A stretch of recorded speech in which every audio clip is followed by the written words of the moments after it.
Terutama ketika beberapa tetangga mulai bercerita tentang legenda Sundel Bolong yang katanya sering muncul di Sindang Sari, mencari mangsa untuk balas dendam.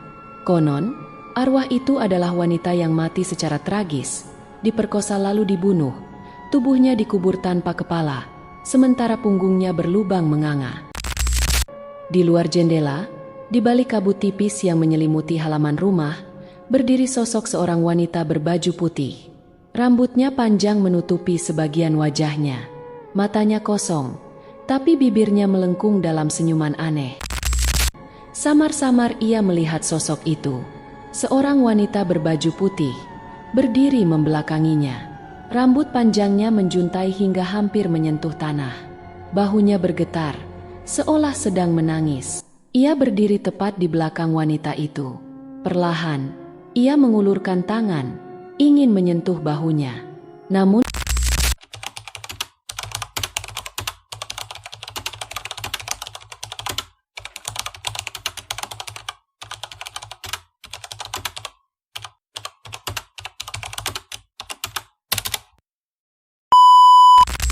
Desa Sindang Sari terletak di lereng pegunungan, dikelilingi hutan lebat yang seolah menjadi benteng alami.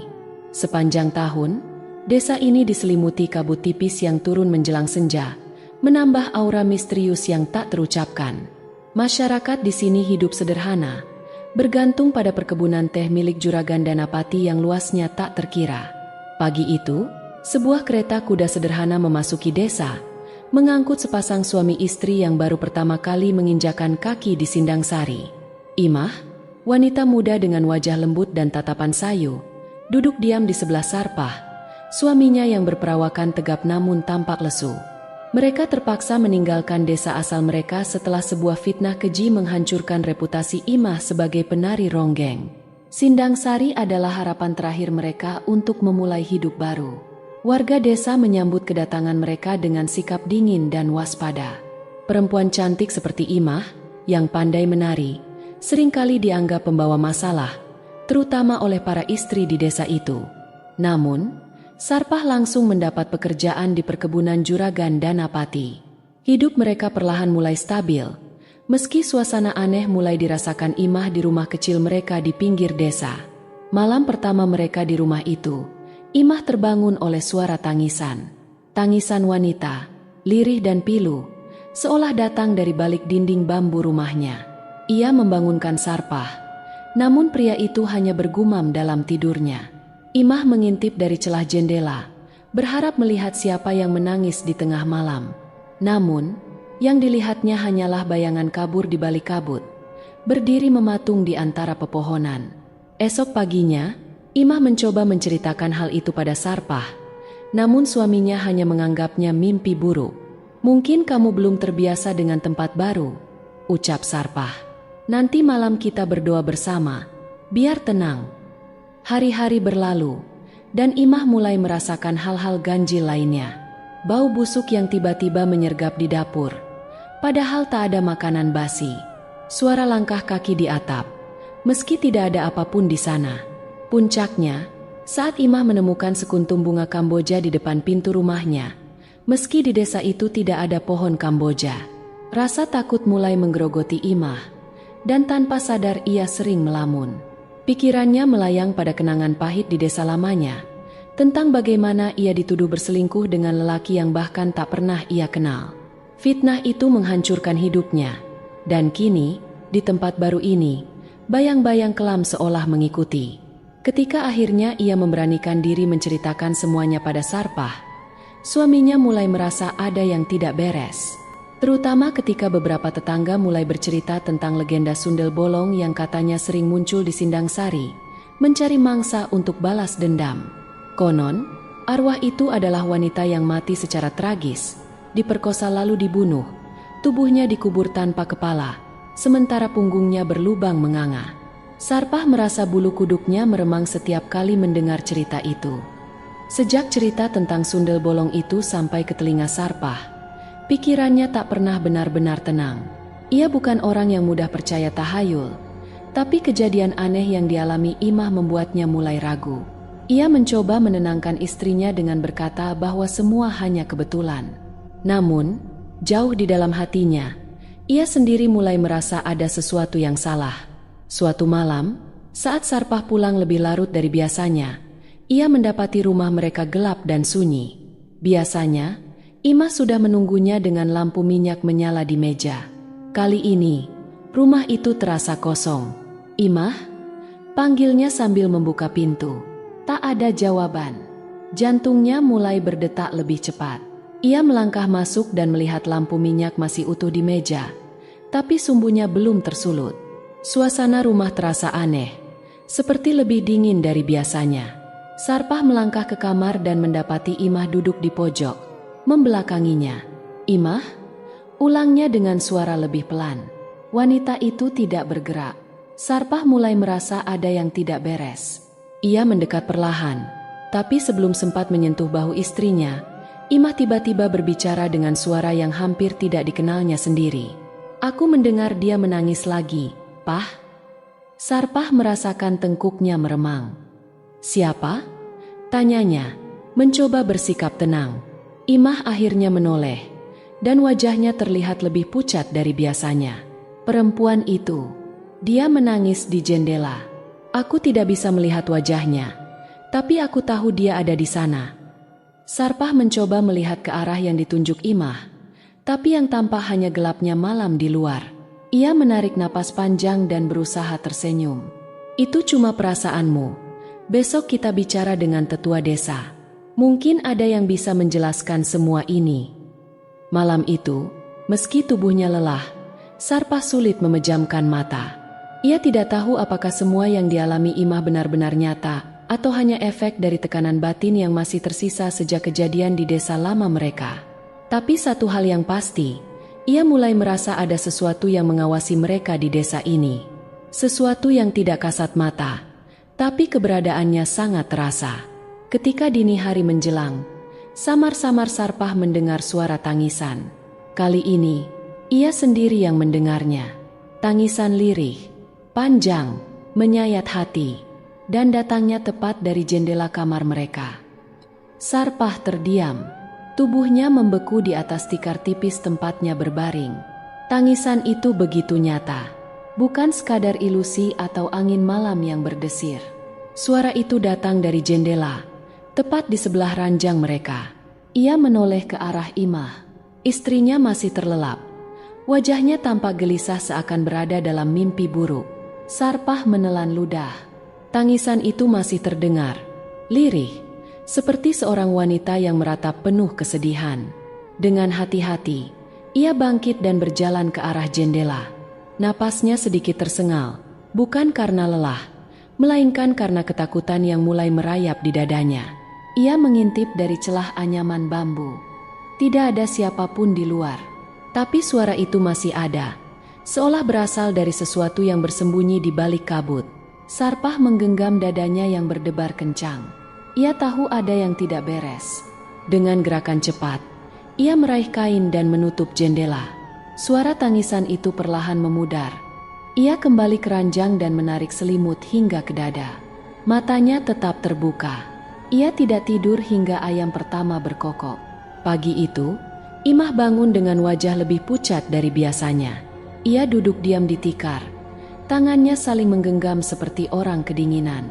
Sarpah duduk di sebelahnya dan menyentuh lengannya yang terasa lebih dingin dari biasanya. "Kamu mimpi buruk lagi?" tanyanya pelan. Imah mengangguk tanpa menoleh. "Aku bermimpi berada di tengah hutan. Ada perempuan berbaju putih berdiri membelakangiku. Aku ingin memanggilnya, tapi suaraku tidak keluar. Lalu dia menoleh." Sarpah menunggu kelanjutan cerita itu, tapi Imah hanya diam. "Apa yang terjadi?" desaknya. Imah menatap suaminya dengan sorot mata yang sulit diartikan. "Aku tidak bisa melihat wajahnya, tapi aku tahu dia tersenyum." Sarpah merasakan bulu kuduknya meremang. Ia tahu, ini bukan lagi sekadar kebetulan atau imajinasi. Sesuatu memang sedang mengintai mereka.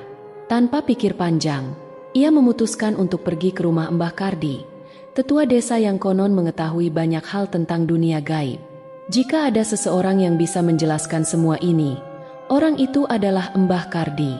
Namun, Sebelum mereka sempat melangkah keluar rumah, Imah tiba-tiba berhenti di ambang pintu. Imah perlahan menunduk. Sarpah mengikuti arah pandangannya dan langsung tersentak. Di depan pintu, ada sekuntum bunga Kamboja.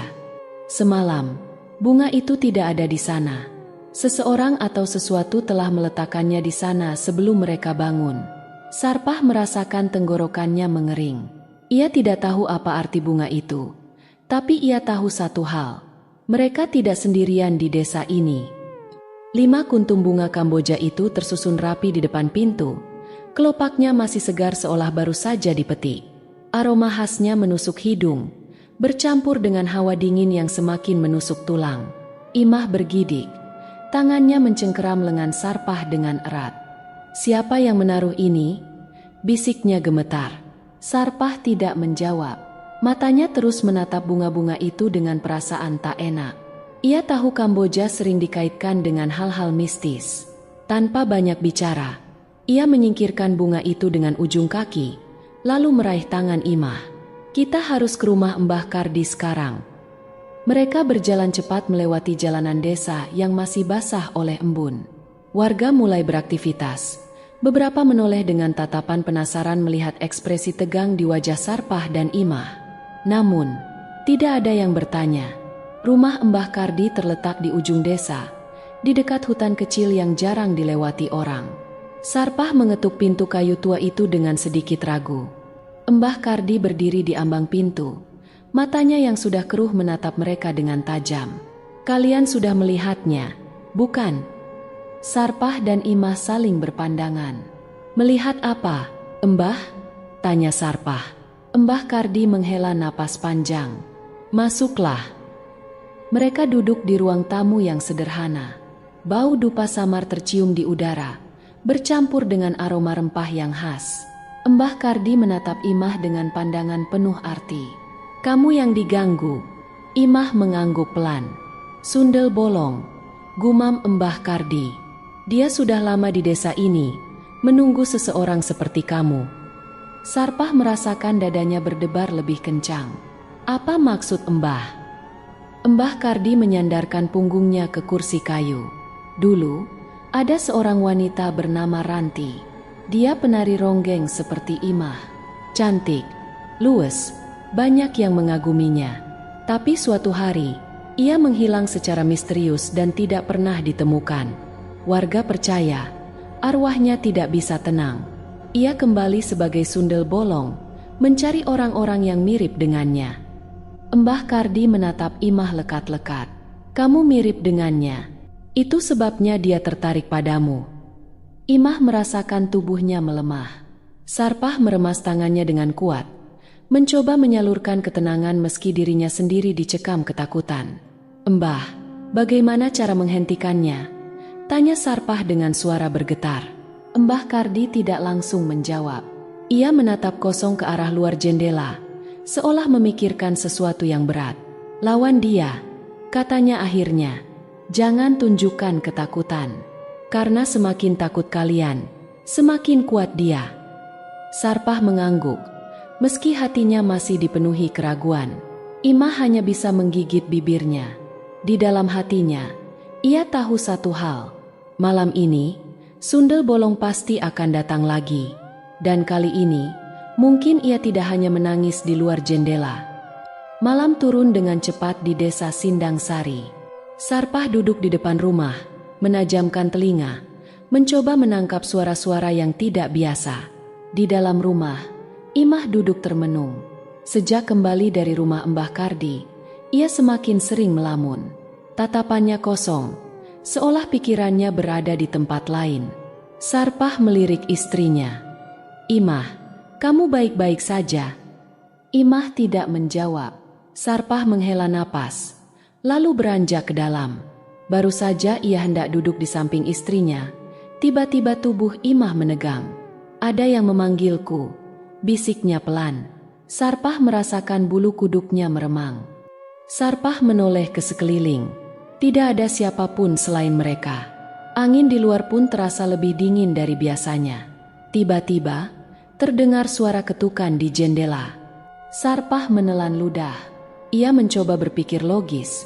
Mungkin itu hanya ranting pohon yang terbawa angin. Namun, saat ketukan itu terdengar lagi, ia tahu ada sesuatu yang tidak wajar.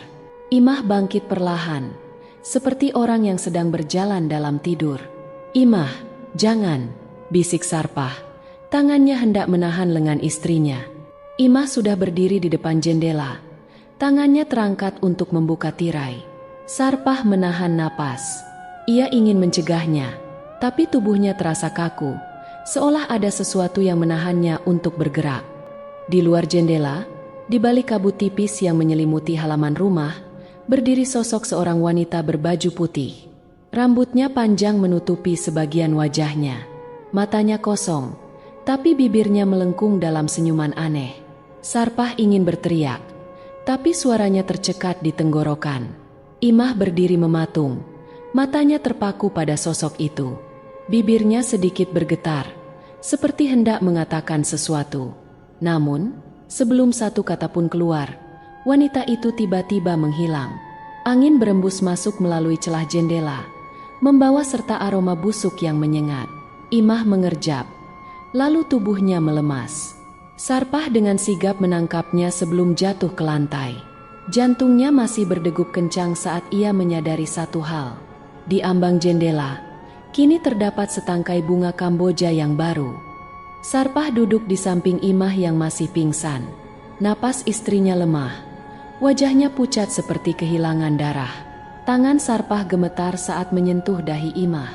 Di luar, angin bertiup makin kencang. Daun-daun kering beterbangan, menciptakan bayangan-bayangan aneh di dinding rumah. Bunga Kamboja yang tadi ada di jendela kini sudah tidak terlihat. Sarpah mencoba berpikir jernih. Ia harus melakukan sesuatu sebelum semuanya semakin buruk. Dengan langkah cepat, ia keluar rumah menuju kediaman Mbah Kardi. Jalanan desa gelap, hanya diterangi pendar lampu minyak dari beberapa rumah. Di kejauhan, suara burung hantu terdengar sayup-sayup. Sesampainya di rumah Mbah Kardi, Sarpah mengetuk pintu dengan panik. Pintu berderi terbuka sedikit. Dari celah sempit, sepasang mata tua menatapnya. "Ada yang datang," gumam Mbah Kardi. Sarpah mengangguk cepat. Imah pingsan. Sundel bolong itu mendatanginya. Mbah Kardi membuka pintu lebih lebar dan memberi isyarat agar Sarpah masuk. Di dalam, aroma dupa masih tercium. Sebuah lampu minyak redup menerangi ruangan, menciptakan bayangan goyah di dinding. "Dia sudah memilih," kata Mbah Kardi sambil duduk bersila di lantai. Sundel bolong itu tidak akan berhenti sebelum mengambil apa yang diinginkannya. Sarpah mengepalkan tangan. "Apa yang harus saya lakukan?" Mbah Kardi menghela napas panjang. "Bawa Imah ke sini sebelum tengah malam. Kita harus melakukan sesuatu sebelum semuanya terlambat." Sarpah mengangguk dan bergegas kembali ke rumah. Setiap langkahnya terasa berat. Jantungnya berdegup kencang, bukan hanya karena ketakutan, tapi juga karena firasat buruk yang semakin kuat. Saat ia tiba di rumah, udara terasa lebih dingin dari sebelumnya. Pintu rumah terbuka sedikit. Sarpah menahan napas. Ia yakin betul tadi sudah menutupnya rapat. Dengan hati-hati, ia mendorong pintu dan melangkah masuk. Ruang tamu kosong. "Imah?" panggilnya pelan. Tidak ada jawaban. Ia melangkah ke kamar. Pintu kamar juga terbuka. Di dalam, tempat tidur kosong. Imah tidak ada. Sarpah merasakan tubuhnya lemas. Keringat dingin mengalir di pelipisnya. Lalu ia melihat sesuatu di lantai. Setangkai bunga Kamboja dan jejak kaki basah yang mengarah keluar rumah. Sarpah berlari keluar rumah. Kakinya gemetar, tapi ia tidak peduli. Ia mengikuti jejak kaki basah yang membekas di tanah, semakin menjauh dari halaman rumah, menuju ke arah hutan di pinggir desa. Angin malam berembus makin kencang. Ranting-ranting bergoyang seperti tangan-tangan tak kasat mata yang ingin meraih tubuhnya. Daun-daun kering beterbangan, menciptakan suara gemerisik yang mencekam. "Imah!" teriaknya. Hanya gema suaranya sendiri yang menjawab. Sarpah terus berlari. Hatinya dipenuhi ketakutan. Bukan hanya takut kehilangan istrinya, tapi juga takut pada kemungkinan buruk yang bisa terjadi. Jejak kaki itu semakin samar. Namun, sesuatu di bawah pohon besar menarik perhatiannya. Bunga Kamboja, 5 kuntum, tersusun rapi di tanah. Sarpah menelan ludah. Tangannya mengepal. Ia tahu ini bukan pertanda baik. Tiba-tiba, dari dalam hutan terdengar suara. Isak tangis perempuan. Pelan, lirih, tapi menyayat hati. Sarpah berbalik, mencoba mencari sumber suara. Di antara bayangan pepohonan, samar-samar ia melihat sosok itu. Seorang wanita berbaju putih, berdiri membelakanginya. Rambut panjangnya menjuntai hingga hampir menyentuh tanah. Bahunya bergetar, seolah sedang menangis. "Imah?" Suara Sarpah bergetar. Wanita itu tidak bergerak.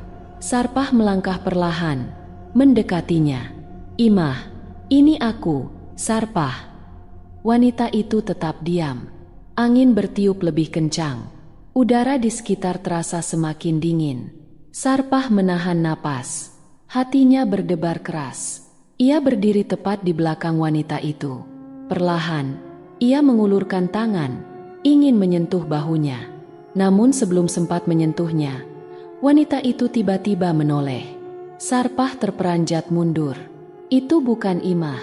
Wajahnya pucat, matanya kosong, bibirnya tersenyum lebar dengan gigi-gigi tajam yang menguning. Dan yang paling mengerikan, di punggungnya ada lubang besar menganga. Sundel bolong. Sarpah ingin lari, tapi tubuhnya terasa kaku. Keringat dingin mengalir deras di pelipisnya. Sosok itu mendekat, tangannya terangkat. "Sarpah," bisiknya, suaranya parau, seperti berasal dari dunia lain. Sarpah akhirnya bisa bergerak. Dengan seluruh tenaga yang tersisa, ia berlari secepat mungkin, meninggalkan hutan, meninggalkan suara isak tangis yang berubah menjadi tawa mengerikan. Ia harus menemukan Imah sebelum semuanya terlambat. Sarpah terus berlari. Dadanya sesak, kakinya hampir tak kuat lagi melangkah, tapi ia tidak boleh berhenti. Di belakangnya, suara tawa itu masih terdengar, menggema di antara pepohonan. Jalan setapak di depannya semakin gelap. Dedaunan menutup langit, hanya menyisakan cahaya bulan yang samar-samar menembus celah ranting.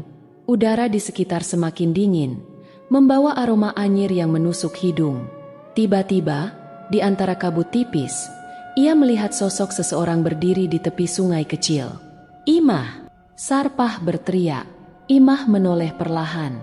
Matanya kosong, tubuhnya gemetar. Gaun putihnya kotor penuh lumpur. Sarpah mendekat. "Imah, ayo kita pulang." Namun, sebelum ia sempat meraih tangan istrinya, sesuatu bergerak di belakang Imah. Bayangan tinggi muncul dari dalam kabut. Sundel bolong itu berdiri di sana, tersenyum dengan mata yang menatap tajam ke arah Sarpah. Tubuh Sarpah membeku. Ketakutan merayap di setiap sarafnya. Sundel bolong mengangkat tangan, menunjuk ke arah Imah. "Sekarang dia milikku," bisiknya.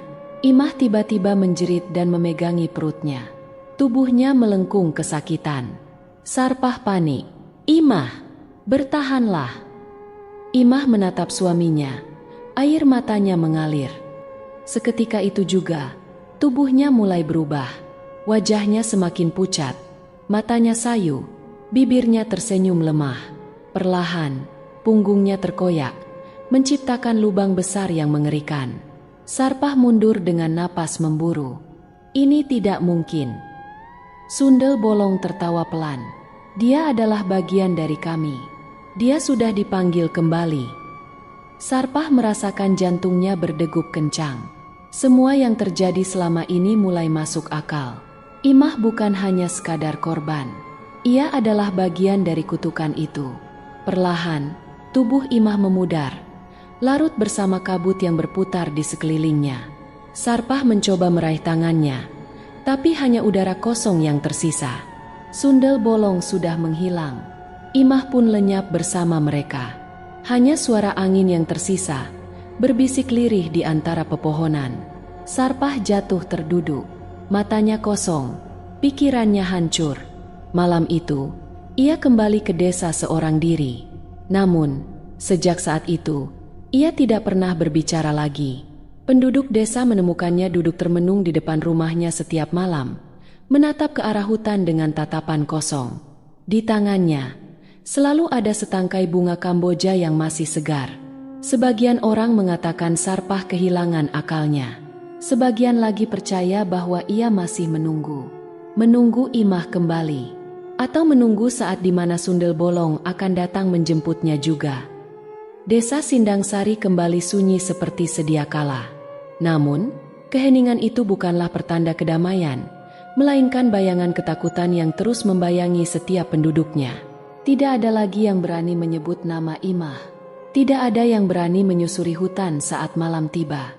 Mereka tahu, teror itu belum benar-benar berakhir. Di antara pepohonan yang gelap, di balik kabut tipis yang menyelimuti desa, masih terdengar bisikan lirih. Bisikan seorang wanita yang menangis. Atau mungkin, itu hanya suara angin yang berhembus di malam sunyi. Tapi siapapun yang mendengarnya, tahu betul bahwa mereka tidak sendirian. Karena kutukan itu tidak akan pernah hilang. Dan Sundel Bolong akan selalu kembali.